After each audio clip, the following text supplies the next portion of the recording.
from that one, please. Now, a point of order from the member for Bergen-Innisfil.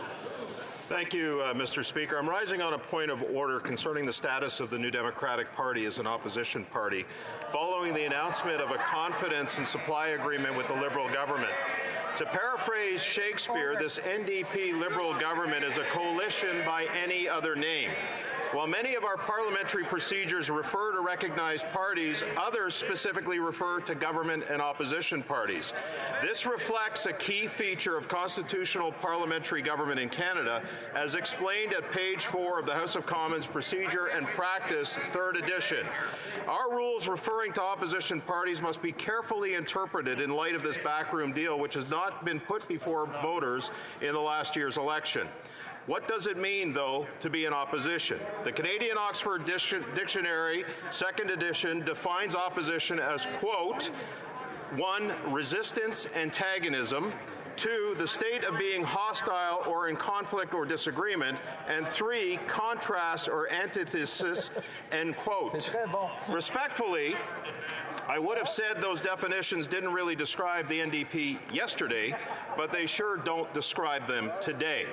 Bosque and Gagnon at page 35 describe how the House is generally organized, quote, functionally, the House is divided into 3 groups: the Ministry and its parliamentary secretaries, members who support the government, and members who oppose the government, end quote. The NDP are not in the first group, nor in the last group. They are instead, Mr. Speaker, members who support the government, just like the Liberal backbench. Our former well-respected clerks at the table go on at page 35 to quote Sir Wilfrid Laurier, quote, it is indeed essential for the country that the shades of opinion which are represented on both sides of this House should be placed as far as possible on a footing of equality, and that we should have a strong opposition to voice the views of those who do not think with the majority, end quote. Well, the NDP are now part of a parliamentary majority, and I would therefore submit, Mr. Speaker, that by agreeing to participate in the Prime Minister's power grab, the New Democrats have forfeited their rights as an opposition party in this Parliament. There are many procedural implications which arise as a result. Most immediately, it means that we cannot vote this afternoon on a motion moved by the member from Burnaby South and which the House debated yesterday.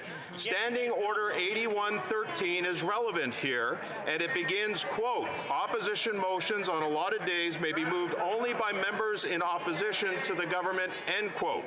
Put plainly, the member from Burnaby South is no longer a member of the opposition to the government. Therefore, we cannot vote on this so-called opposition motion. Several other rules referring to opposition parties will also require the chair's interpretation.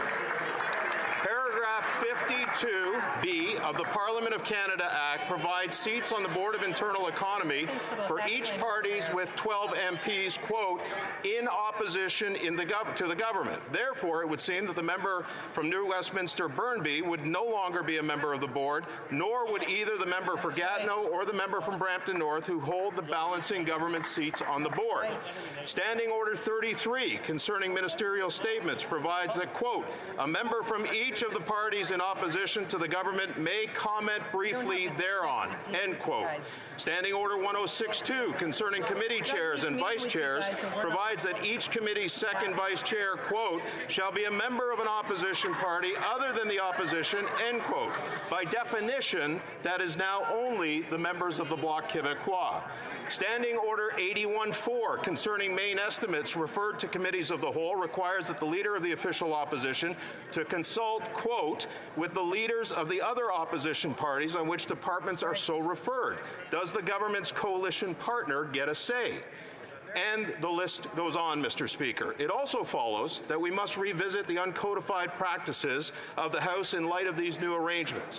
In particular, the allocation of oral questions heavily favors opposition parties.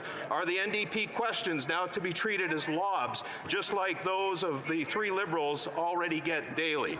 Also, should the NDP be vacating the opposition lobby in the room behind me and joining their coalition partners over in the government lobby. There are also committee matters to consider, such as the modified quorum rules some committees adopt, sequences for committee witnesses, questioning, and even the seating arrangements at committee tables. These are very important interpretations which are required to allow our parliamentary system to function how it is intended to. You have very little precedent, Mr. Speaker, to rely on because that's how unprecedented this situation is in federal politics. The closest parallel that I can offer the chair is the situation following the 1921 general election when the upstart Progressive Party captured the second largest number of seats in the House. Many progressives wanted to form a coalition government with Mackenzie King's Liberals, who fell short of a majority. Though in the end, the Progressives did not join the cabinet, they were largely supportive of the government and accordingly declined the opportunity to form the official opposition since they frankly weren't an opposition at all. Just as the 1921 election produced a comfortable arrangement for the Liberal minority government, so too did the election of 2021.